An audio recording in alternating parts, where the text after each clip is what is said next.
जय श्री कृष्णा। कैसे हैं आप सभी लोग। आज है हमारा डे 31 यानी 31वां दिन। तो चलिए हम अपना श्रीमद् भगवद गीता का यथास्वरूप शुरू करते हैं लेके प्रभु जी का नाम।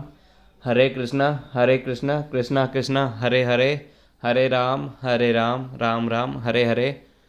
ओम नमो भगवते वासुदेवाय। ओम नमो भगवते वासुदेवाय। तो चलिए हम अपना श्रीमद् भगवद गीता यथास्वरूप को शुरू करते हैं। अभी हमारा चल रहा है अध्याय 13। देखते हैं इसमें हमारे प्रभु जी ने हमको क्या उपदेश दिया है। इसमें हमारे श्री कृष्ण हमको क्या कहते हैं। इस प्रकार जीव प्रकृति के 3 गुणों का भोग करता है। वह प्रतीत में ही जीवन बिताता है। यह उसकी प्रकृति के साथ उसकी संगति के कारण है। इस तरह उसे उत्तम तथा उधम योनियां मिलती हैं। यह श्लोक यह समझने के लिए महत्वपूर्ण है कि जीव एक शरीर में दूसरे में किस प्रकार देहांतर करता है। अध्याय में बताया गया है कि जीव एक शरीर को त्याग कर दूसरा शरीर उसी तरह धारण करता है जिस प्रकार कोई वस्त्र बदलता है। वस्त्र का परिवर्तन इस संसार के प्रति आसक्ति के कारण है। जब तक जीव इस मिथ्या प्राकट्यम पर मुग्ध रहता है तब तक उसे निरंतर ध्यानांतरण करना पड़ता है।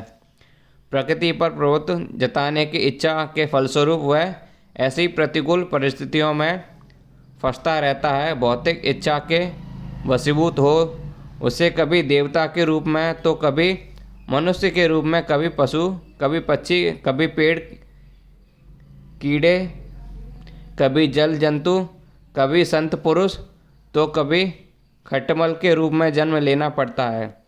यह क्रम चलता रहता है और प्रत्येक परिस्थिति में जीव अपने परिस्थितियों का स्वामी मानता रहता है, जबकि वह प्रकृति के वश में होता है। यहाँ पर बताया गया है कि जीव किस प्रकार विभिन्न शरीरों को त्याग वो प्राप्त करता है। यह प्रकृति के विभिन्न गुणों की संगति के कारण है। अतएव गुणों से ऊपर उठकर दिव्य पद पर स्थिर होना होता है। कृष्ण भावनामृत कहलाता है। कृष्ण भावनामृत में स्थिर हुए बिना भौतिक चेतना मनुष्य को एक शरीर से दूसरे में देहांतर करने के लिए उसे इस विचार को बदलना होगा। यह परिवर्तन प्रामाणिक स्रोतों से सुनकर ही लाया जा सकता है। इसका सर्वश्रेष्ठ उदाहरण अर्जुन है, जो कृष्ण से ईश्वर विज्ञान का श्रवण करता है। यदि इस जीव श्रवण विधि को अपना ले तो प्रकृति का प्रवृत्ति जताने की अभिलाषित आकांक्षा समाप्त हो जाए और क्रमशः जो वह प्रभुत्व जताने की इच्छा को कम करता जाएगा त्यों त्यों उसे आध्यात्मिक सुख मिलता जाएगा। एक वैदिक मंत्र में कहा गया है कि जो जीव भगवान की संगति से विद्वान बनता जाता है त्यों त्यों उसी अनुपात में वह आनंदमय जीवन का आनंद आस्वादन करता है।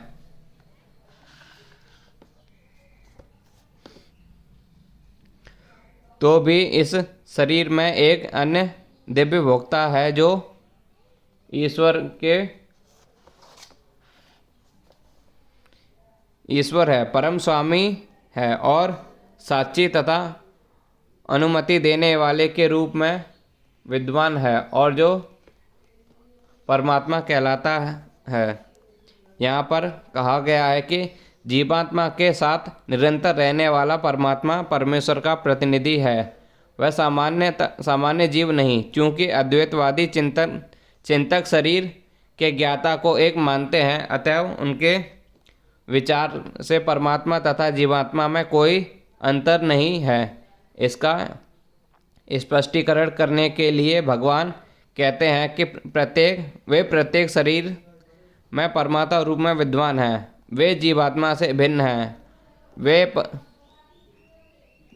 पर दिव्य हैं। जीवात्मा किसी वैदिक क्षेत्र के कार्य को भोगता है, लेकिन परमात्मा किसी सीमित भोक्ता के रूप में या शारीरिक कर्मों में भाग लेने वाले के स्वरूप में विद्यमान नहीं रहता, अपितु वह साक्षी अनुमोदिता तथा परम भोक्ता के रूप में स्थिर रहता है।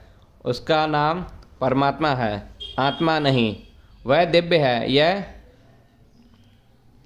बिल्कुल स्पष्ट है कि आत्मा तथा परमात्मा भिन्न भिन्न है। परमात्मा के हाथ पैर सर्वत्र रहते हैं, लेकिन जीवात्मा ऐसा नहीं होता। चूँकि परमात्मा परमेश्वर है, अतः वह अंदर से जीव के भौतिक भोग की आकांक्षा पूर्ति की अनुमति देता है। परमात्मा की अनुमति के बिना जीवात्मा कुछ भी नहीं कर सकता। जीव भुक्त है और भगवान भोक्ता या पालक है। जीव अंतर है और भगवान उन सब में मित्र रूप में निवास करता है। तथ्य यह है कि प्रत्येक जीव परमेश्वर का नित्य अंश है और दोनों मित्र रूप में घनिष्ठतापूर्वक संबंधित हैं। लेकिन जीवों में परमेश्वर के आदेश को स्वीकार करने की प्रकृति पर प्रभुत्व जताने के उद्देश्य से स्वतंत्रता पूर्वक कर्म करने की प्रवृत्ति पाई जाती है। चूँकि उसमें यह प्रवृत्ति होती है, अतः वह परमेश्वर की तच्छता शक्ति कहलाता है। जीव या भौतिक शक्ति में या आध्यात्मिक शक्ति में स्थित हो सकता है। जब तक वह भौतिक शक्ति द्वारा बद्ध रहता है, तब तक वह परमेश्वर मित्र रूप में परमात्मा की तरह उसके भीतर रहते हैं, जिससे उसे आध्यात्मिक शक्ति में वापस ले जा सकें। भगवान उसे आध्यात्मिक शक्ति में वापस ले जाने के लिए सदैव उत्सुक रहते हैं, लेकिन वह अपनी अल्प स्वतंत्रता के कारण जीव निरंतर आध्यात्मिक प्रकाश की संगति ठुकराता है। स्वतंत्रता का यह दुरुपयोग ही बद्ध प्रकृति के उसके भौतिक संघर्ष का कारण है। अतः भगवान निरंतर बाहर तथा भीतर से आदेश देते रहते हैं। बाहर से वे भगवत गीता के रूप में उपदेश देते हैं और भीतर से वे जीव को यह विश्वास दिलाते हैं कि भौतिक क्षेत्र में उसके कार्यकलाप वास्तविक सुख के लिए अनुकूल नहीं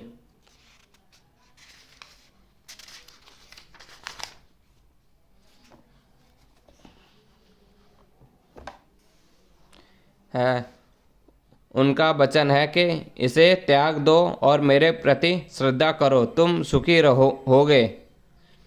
इस प्रकार जो बुद्धिमान व्यक्ति परमात्मा में अथवा भगवान में श्रद्धा रखता है, वह सच्चिदानंद जीवन की ओर प्रगति करने लगता है।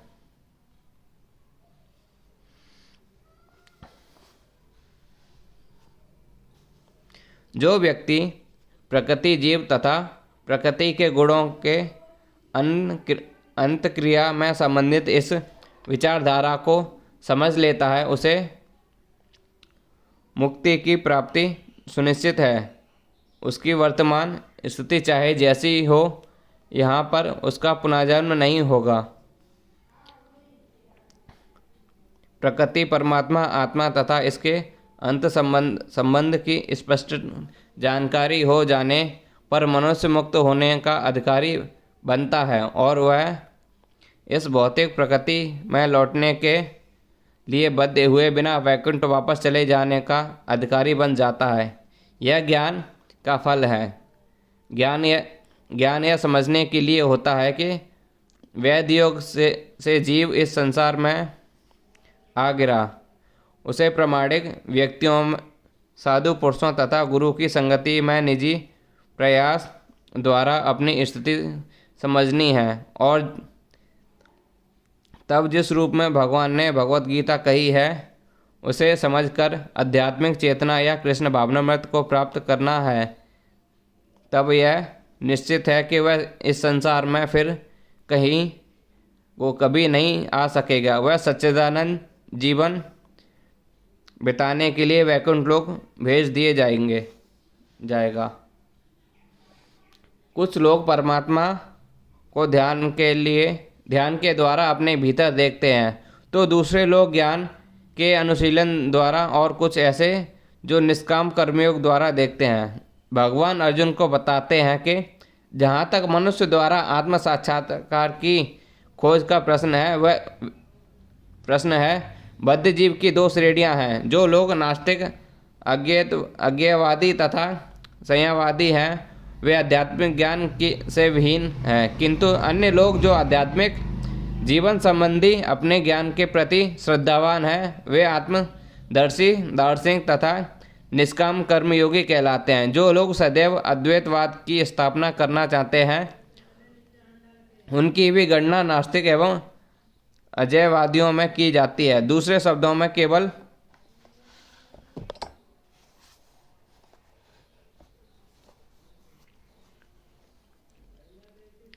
भगवत भक्त ही आध्यात्मिक ज्ञान को प्राप्त होते हैं, क्योंकि वे समझते हैं कि प्रकृति के भी परे वैकुंठ लोक तथा भगवान है, जिसका विस्तार परमात्मा के रूप में प्रत्येक व्यक्ति में हुआ है और जो सर्वव्यापी है। निसंदेह कुछ लोग ऐसे भी हैं जो ज्ञान के अनुशीलन द्वारा भगवान को समझने का प्रयास करते हैं।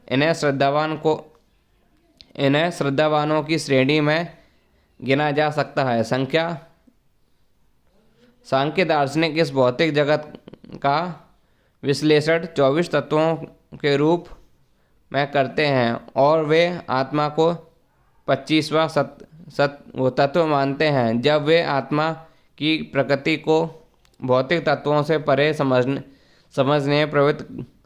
समर्थ होते हैं, तो वे यह भी समझ जाते हैं कि आत्मा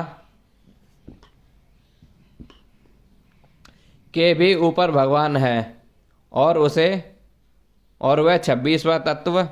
इस प्रकार वे भी क्रमशः कृष्ण भावनामृत की भक्ति के स्तर तक पहुंच जाते हैं। जो लोग निष्काम भाव से कर्म करते हैं, उनकी भी मनोवृत्ति सही होती है। उन्हें कृष्ण भावनामृत की भक्ति के पद तक बढ़ने का अवसर दिया जाता है। यहाँ तक कि कहा गया है कि कुछ लोग ऐसे होते हैं जिनकी चेतना शुद्ध होती है और वे ध्यान द्वारा परमात्मा को खोजने का प्रयत्न करते हैं, और जब वे परमात्मा को अपने अंदर खोज लेते हैं तो दिव्य पद को प्राप्त होते हैं। इस प्रकार अन्य लोग हैं जो ज्ञान के अनुशीलन द्वारा परमात्मा को जलाने का प्रयास करते हैं। कुछ ऐसे भी हैं जो हठ योग द्वारा अपने बालकों जैसे क्रियाकलापों द्वारा भगवान को प्रसन्न करने का प्रयास करते हैं।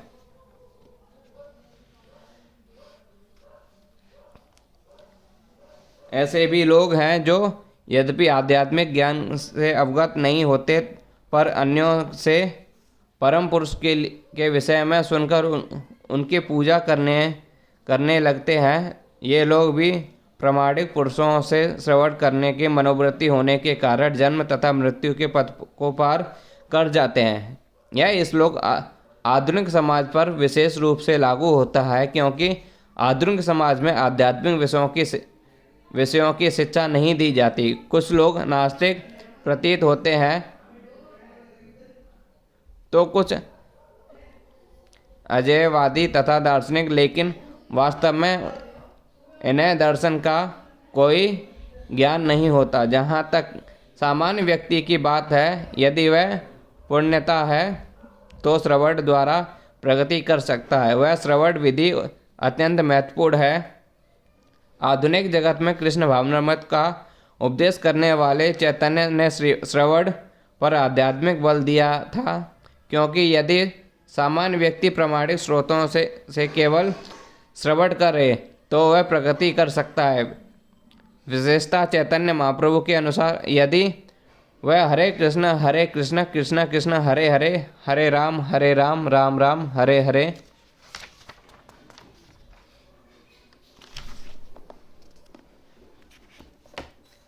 दिव्य ध्वनि को सुने, इसलिए कहा गया है कि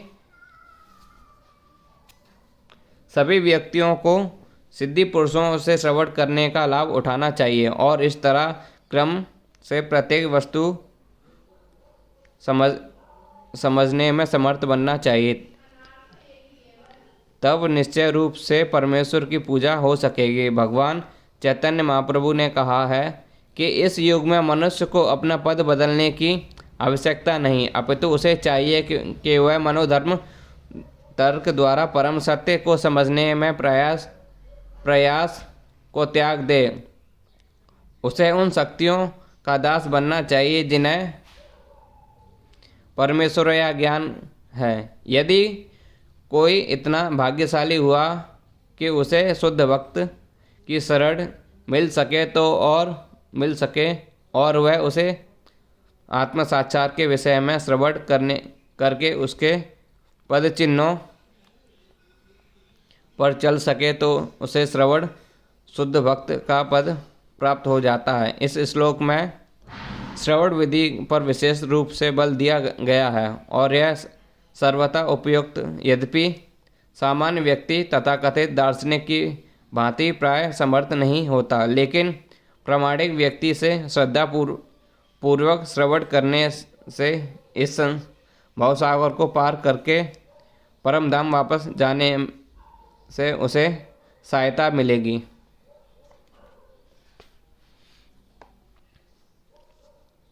हे भारतवंशियों, मैं श्रेष्ठ यह जान लो कि चर तथा अचर जो भी तुम अस्तित्व में दिख रहा है वह कर्म क्षेत्र तथा क्षेत्र का ज्ञाता का संयोग मात्र है। इस श्लोक में ब्रह्मांड की सृष्टि के भी पूर्व अस्तित्व में समझने वाली प्रकृति तथा जीव दोनों की व्याख्या की गई है। जो कुछ भी उत्पन्न किया जाता है वह जीव तथा प्रकृति का संयोग मात्र होता है। वृक्ष, पर्वत आदि ऐसी अनेक अभिव्यक्तियां हैं जो गतिशील नहीं। इनके साथ ही ऐसी अनेक वस्तुएं हैं जो गतिशील हैं और ये सब भौतिक प्रकृति तथा परा प्रकृति अर्थात जीव के संयोग मात्र हैं। परा प्रकृति जीव के स्पर्श के बिना कुछ भी उत्पन्न नहीं हो सकता। भौतिक प्रकृति तथा आध्यात्मिक प्रकृति का संबंध निरंतर चल रहा है और यह संयोग परमेश्वर द्वारा संपन्न कराया जाता है। अतः वे ही परा तथा अपरा प्रकृति के नियामक हैं। अपरा प्रकृति उनके द्वारा स्पष्ट है और परा प्रकृति उस अपरा प्रकृति में रखी जाती है। इस प्रकार सारे कार्य अभिव्यक्तियां घटित होती हैं।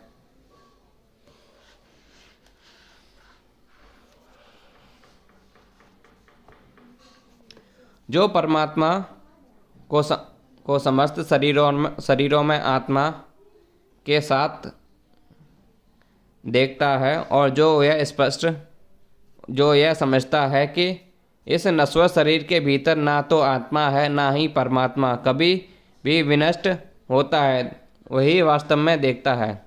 जो व्यक्ति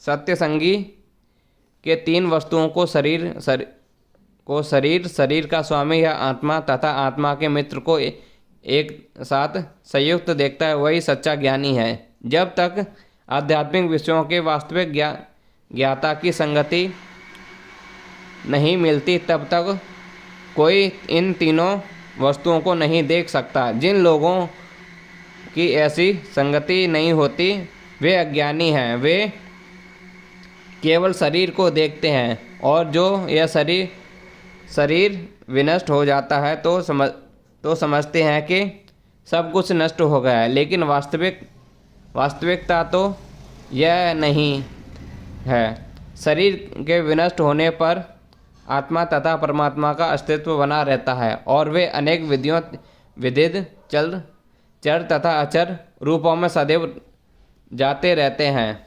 कभी कभी संयुक्त शब्द परमेश्वर का अनुवादन जीवात्मा के रूप में किया जाता है, क्योंकि आत्मा ही शरीर का स्वामी है और शरीर के विनाश होने पर वह अत्यंत ध्यानांतरण कर जाता है। इस तरह वह स्वामी है। लेकिन कुछ लोग इस परमेश्वर शब्द का अर्थ परमात्मा लेते हैं। प्रत्येक दशा में परमात्मा तथा आत्मा दोनों रह जाते हैं, वे विनष्ट नहीं होते। जो इस प्रकार देख सकते हैं वही वास्तव में देख सकता है कि क्या घटित हो रहा है। जो व्यक्ति परमात्मा को सर्वज्ञ तथा प्रत्येक जीव के समान रूपों में वर्तमान देखता है, वह अपने मन के द्वारा अपने आप को भ्रष्ट नहीं करता। इस प्रकार वह दिव्य गतवंत को प्राप्त करता है। जीव अपना भौतिक अस्तित्व स्वीकार करने के कारण अपने आध्यात्मिक अस्तित्व से पृथक हो गया। किंतु यदि वह यह समझता है कि परमेश्वर अपने परमात्मा स्वरूप में सर्वत्र स्थिर है, अर्थात यदि वह भगवान की उपस्थिति प्रत्येक वस्तु में देखता है, तो वह विघटनकारी मानसिकता से उसे अपने आप को नीचे नहीं गिराता और इसलिए वह क्रमशः वैकुंठ लोक की ओर बढ़ता जाता है। सामान्यतः मन इंद्रिय तृप्ति कार्यों में लीन रहता है, लेकिन जब वह मन परमात्मा की ओर उन्मुख होता है तो मनुष्य आध्यात्मिक ज्ञान में आगे बढ़ जाता है।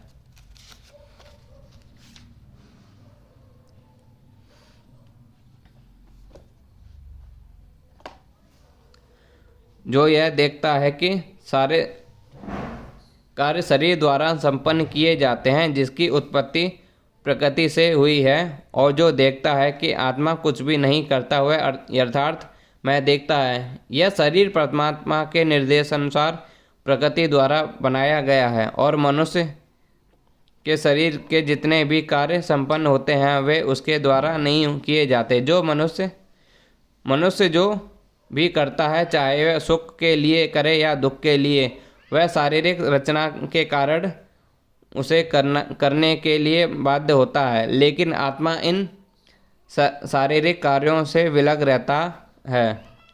यह शरीर मनुष्य को पूर्व इच्छाओं के अनुसार प्राप्त होता है। इच्छाओं की पूर्ति के लिए शरीर मिलता है, जिससे वह इच्छानुसार कार्य करता है। एक तरह से शरीर एक यंत्र है जिसे परमेश्वर ने इच्छाओं की पूर्ति के लिए निर्मित किया है। इच्छाओं के कारण ही मनुष्य दुख भोगता है या सुख पाता है। जब जीव यह दिव्य दृष्टि उत्पन्न हो जाती है तो वह शारीरिक कार्यों से पृथक हो जाता है। जिससे ऐसी दृष्टि आ जाती है, वही वास्तविक दृष्टा है।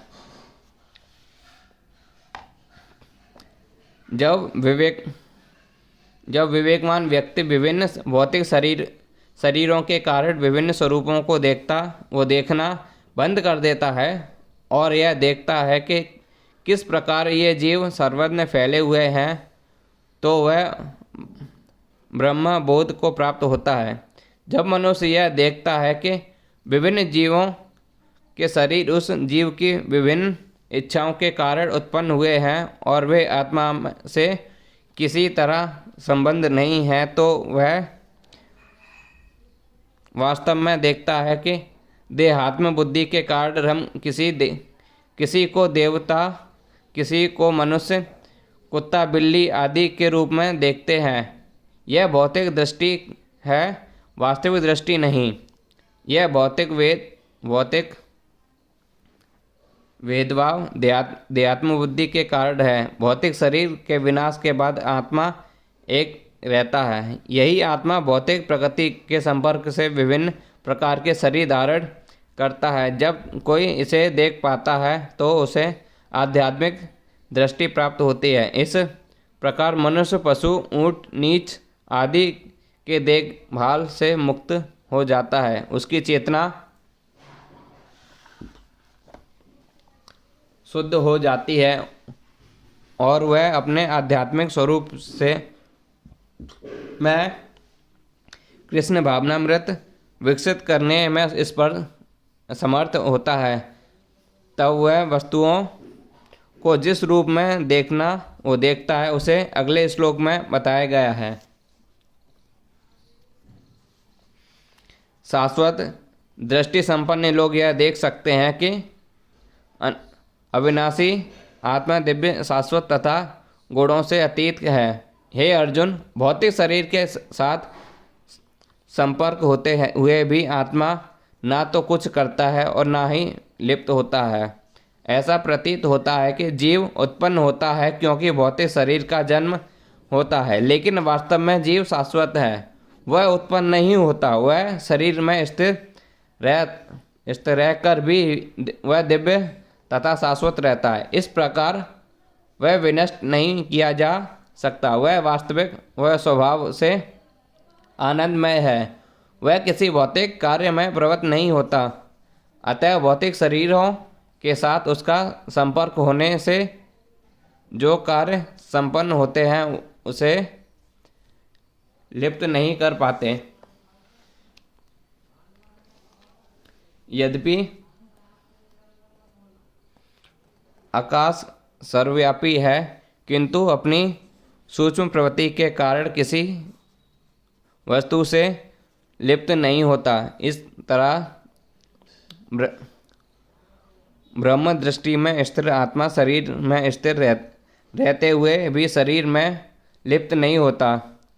वायु, जल, कीचड़, मल तथा अन्य वस्तुएं में प्रवेश करती हैं, फिर भी वह किसी वस्तु में मिल नहीं पाते। इस प्रकार से जीव विभिन्न प्रकार के शरीर में स्थिर होकर भी अपनी सूक्ष्म प्रकृति के कारण उनमें पृथक बना रहता है। अतः इन भौतिक आँखों से यह देख पाना असंभव है कि जीव किस प्रकार इस शरीर के संपर्क में है और शरीर के विनष्ट हो जाने पर वह उससे कैसे विलग हो जाता है। कोई विज्ञानी इसे निश्चित नहीं कर सकता।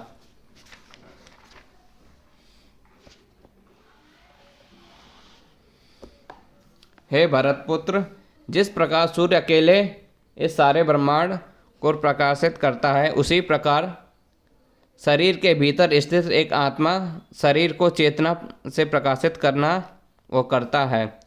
चेतना के संबंध में अनेक मत हैं। यहाँ पर भगवत गीता में सूर्य तथा धूप का उदाहरण दिया गया है। जिस प्रकार सूर्य एक स्थान पर स्थिर रहकर ब्रह्मांड को आलोकित करता है, उसी तरह आत्मा रूप सूक्ष्म कण शरीर के हृदय में स्थिर रहकर चेतना द्वारा सारे शरीर को आलोकित करता है। इस प्रकार चेतना ही आत्मा का प्रमाण है। जिस तरह धूप या प्रकाश सूर्य की उपस्थिति को प्रमाणिक होता है। जब शरीर में आत्मा वर्तमान रहता है तो सारे शरीर में चेतना रहती है, किंतु ज्यों ही शरीर में आत्मा चला जाता है त्यों ही चेतना लुप्त हो जाती है। इसे बुद्धिमान व्यक्ति सुगमता से समझ सकता है। अतएव चेतना पदार्थ के संयोग से बनी होती है। यह जीव का लक्षण है। जीव की चेतना यद्यपि गुणात्मक रूप में परम चेतना से अभिभिन्न है, किंतु परम नहीं, क्योंकि एक शरीर की चेतना दूसरे शरीर से संबंधित नहीं होती। लेकिन परमात्मा जो आत्मा के सखा के रूप में समस्त शरीर में स्थिर है, समस्त शरीर के प्रकृति चेष्टा रहते हैं। परमात्मा परम चेतना तथा व्यष्टि चेतना में यही अंतर है। जो लोग ज्ञान के अक्षर से शरीर तथा शरीर के ज्ञाता के अंतर को देखते हैं और भवबंधन से मुक्ति के विधि को भी जानते हैं, उन्हें परम लक्ष्य का प्राप्त होता है। इस 13वें अध्याय को तात्पर्य यही है कि मनुष्य को शरीर के स्वामी तथा परमात्मा के अंतर को समझना चाहिए। यह श्लोक 8 से लेकर 12 तक में वर्णित मुक्ति की विधि जानना चाहिए, तभी वह परम गति को प्राप्त हो सकता है।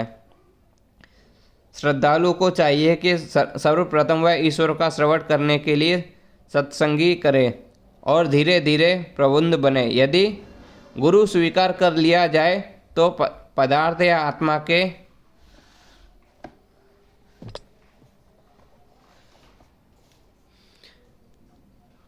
अंतर को समझा जा सकता है और वही अग्रिम आत्म साक्षात्कार के लिए शुभारंभ बन जाता है। गुरु अनेक प्रकार के उपदेशों से अपने शिष्यों को देहात्म बुद्धि से मुक्ति होने की शिक्षा देता है।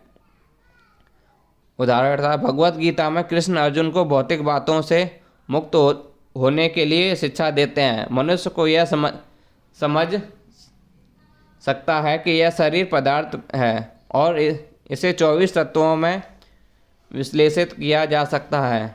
शरीर स्थूल वास्तविक है और मन तथा मनोवैज्ञानिक प्रभाव सूक्ष्म अभिव्यक्ति है। जीव और जीवन के लक्ष्य इन्हीं तत्वों के अंतर्क्रिया विकार है, किंतु इनमें भी ऊपर आत्मा और परमात्मा है। आत्मा तथा परमात्मा दो हैं।